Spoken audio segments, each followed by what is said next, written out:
Hello everybody, and welcome to Andrew Broussard Watercolors. Today, we're going to paint the most elusive of sea creatures, the wily jellyfish.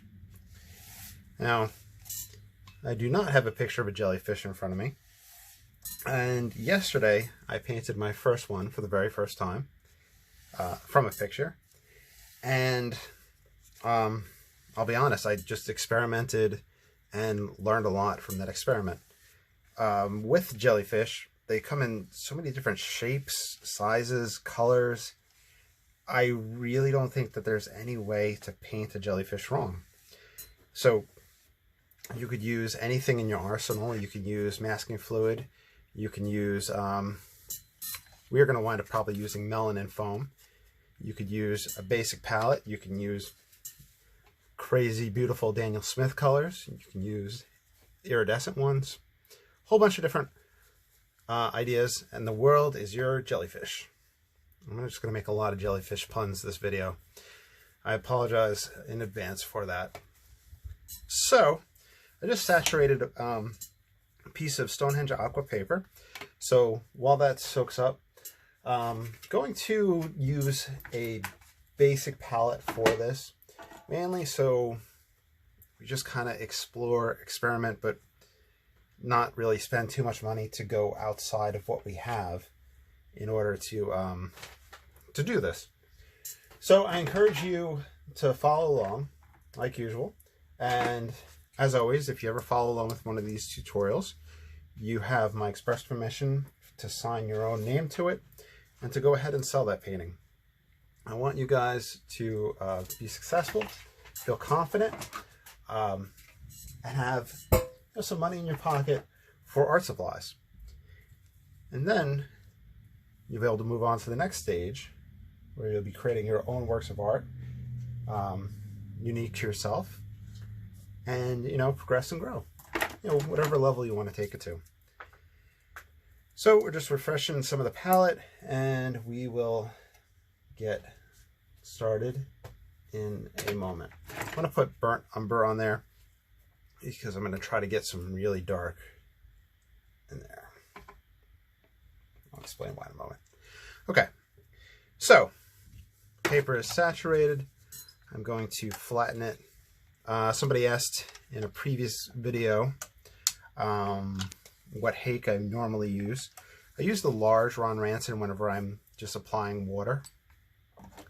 And then I'll usually use the medium Ranson hake when I'm painting. This one's going on 2 years now of almost daily use. It may eventually be time to retire this one. We'll see. Alright, so I'm going to try to mix a nice dark. I'm going to grab ultramarine, burnt sienna, burnt umber, sorry, straight from the palette. Straight from the tube. The reason I'm doing this is I want a dark background, and with an initial painting, especially wet and wet, I'm going to have a tonal shift. So my idea is go in as dark as I can here. It might lighten up as we dry, and then I might have to kind of do a little bit of painting around the jellyfish, kind of like a negative painting, in order to darken the area around it and bring the jellyfish forward. So as you can see, this is a mixture of burnt umber and ultramarine.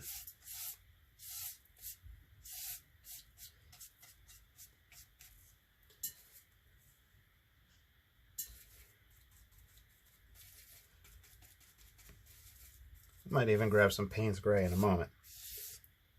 I would use phthalo blue, but I'm going to use my paper towel to lift out the general shape of the jellyfish. And I'll demonstrate that in a moment once I'm happy with this.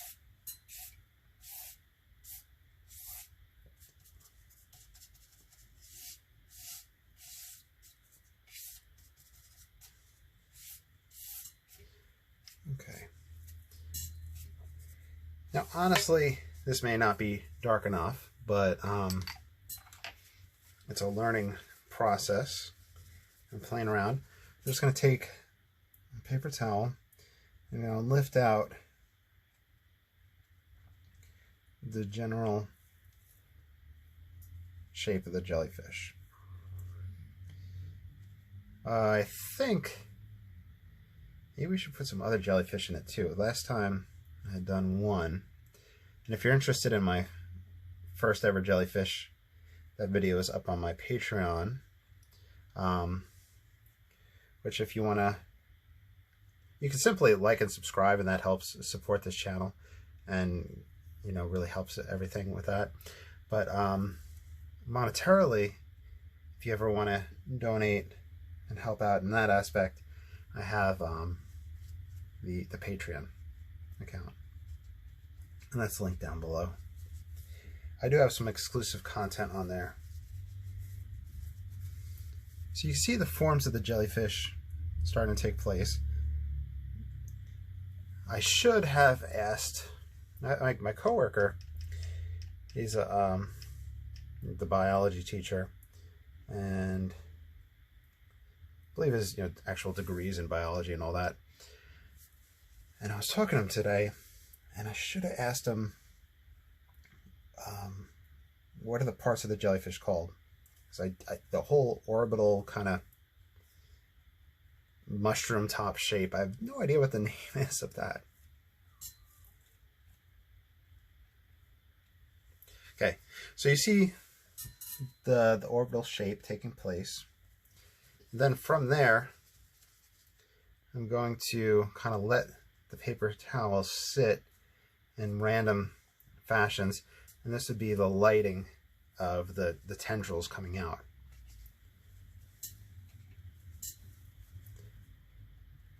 Now, you could just as easily put down masking fluid out the tendrils, and then from there, paint over it and lift that and get those whites in there. You can use gouache. You can use, you could scrub out or lift in other fashion once it's dry.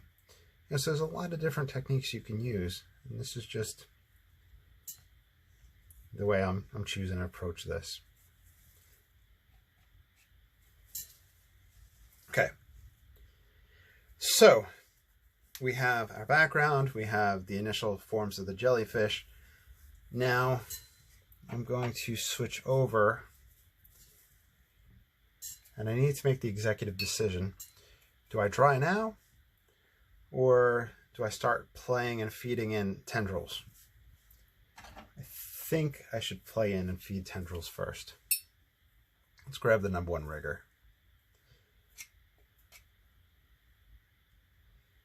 And just like trees in the background of paintings that are wet and wet, you can feed these guys in, and the concept would be that these would soften up, and then if we do another layer on top, the next layer will be a little bit harsher, and it will create a sense of depth. You could also completely wet the brush and pass it, and that'll kind of create cauliflower areas, which will create forms just like the paper towel. So I apologize if I'm throwing too many ideas at y'all, but the wily jellyfish has a lot to offer.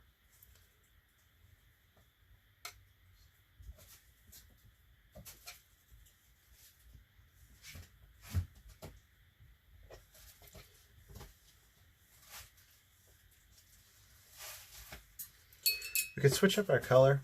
I put out some alizarin crimson. Now this is just the alizarin crimson U. It's the synthetic. I pronounce U wrong, H-U-E. So just to kind of throw that out there. That's my New York accent coming through.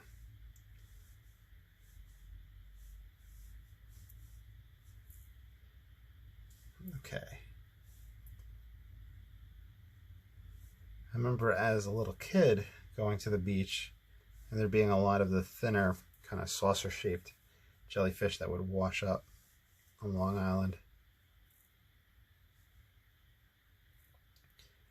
think here you would have a lot of opportunity for interesting iridescent colors.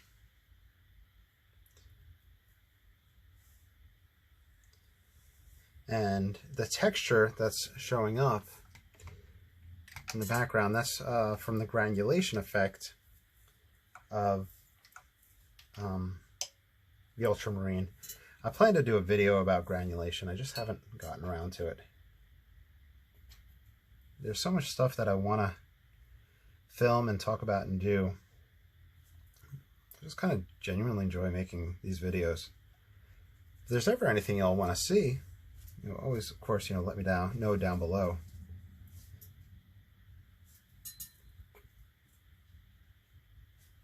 Kind of seeing some of the red through there. Also played around with light red oxide yesterday, which has an opaque aspect to it, which made it pretty interesting.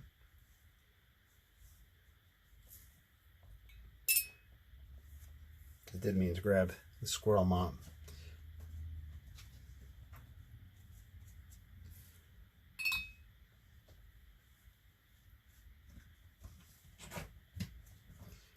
A little bit of color to these guys. Okay, I'm going to pause the film. I'm going to dry off the painting, and then we will go to the next step. All right, so we just did our dry off. Now we're going to play around with these kind of orbs and the tendrils. First, I'm going to take a piece of melon and foam. If you don't have this, that's fine. What I did yesterday was squeeze it between a clip to try to get just a fine point to pop out. Might have to break it off, yeah. With the end right there. Melon and foam is the magic eraser that you'd find at the supermarket. It is an abrasive. There's no chemical aspect to it. All it is kind of just doing a sanding of the paper. And hopefully you can see that kind of finer line that I'm lifting in this fashion. So I'm just kind of lifting and going like that. Now you could also use the melon and foam to scrub out a spot, like so. And I'll do that on these orbital parts.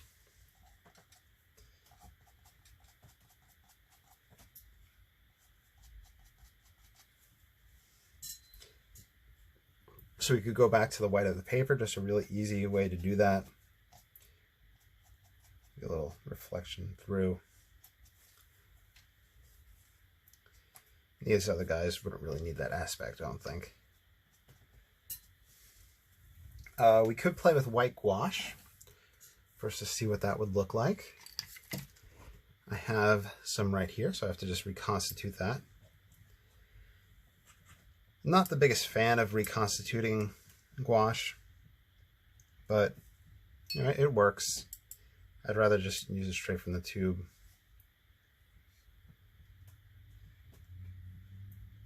Very minimal difference that it does there. And that already white of the paper. Let's say we want to add it right here just so we can see.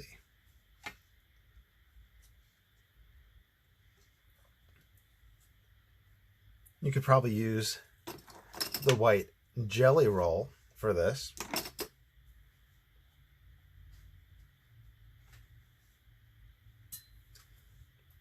You could play with tendrils to give depth.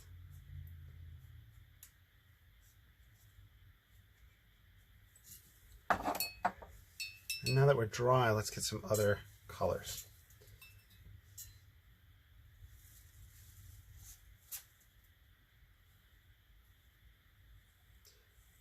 Alizarin crimson.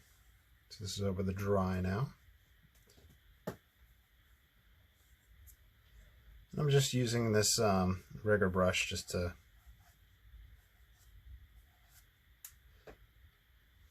get these swirly effects.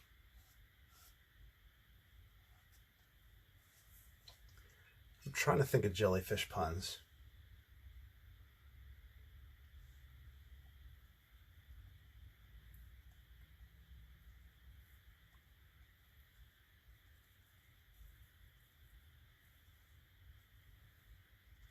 All right. So we did the melon and foam. We experimented a little bit with the white gouache. I think we would benefit from a little bit more of that. I have 2 palettes with white gouache on it.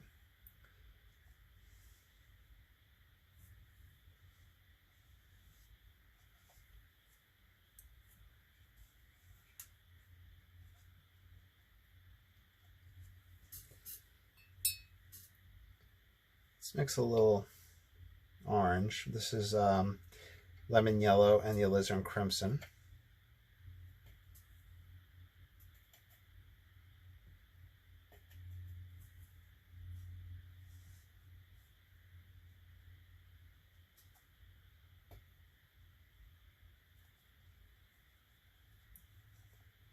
Paint around the outside surface.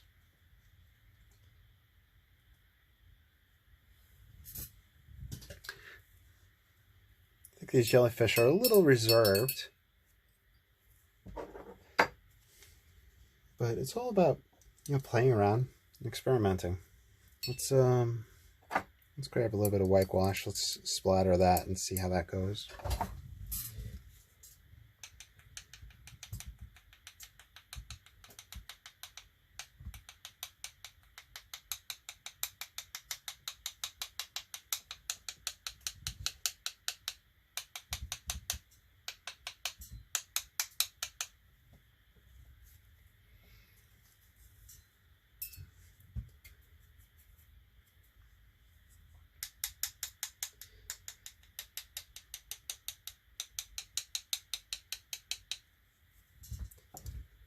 Let's go back to the melon and foam magic eraser.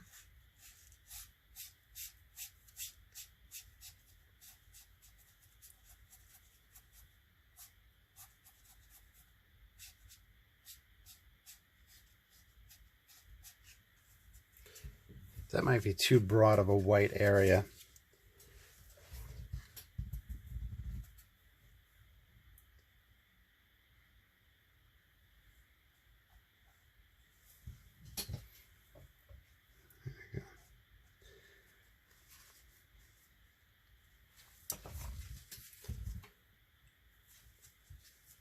Let's accentuate these guys.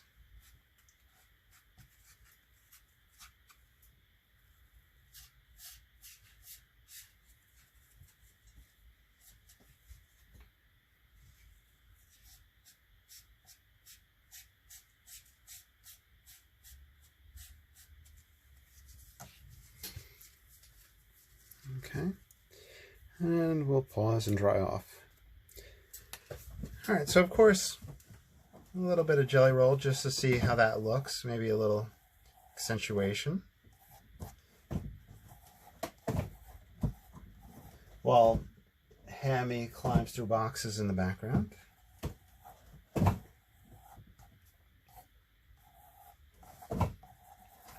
Do the same thing with white gouache. And we'll put a little mat over it and see what it looks like. So, a few ideas that are, coming to mind.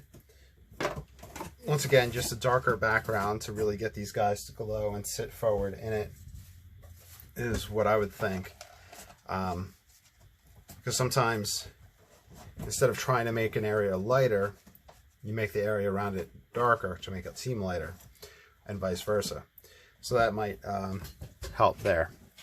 So here's the results. I hope you enjoyed. If you have any ideas or suggestions, let me know. Here's the jellyfish from yesterday.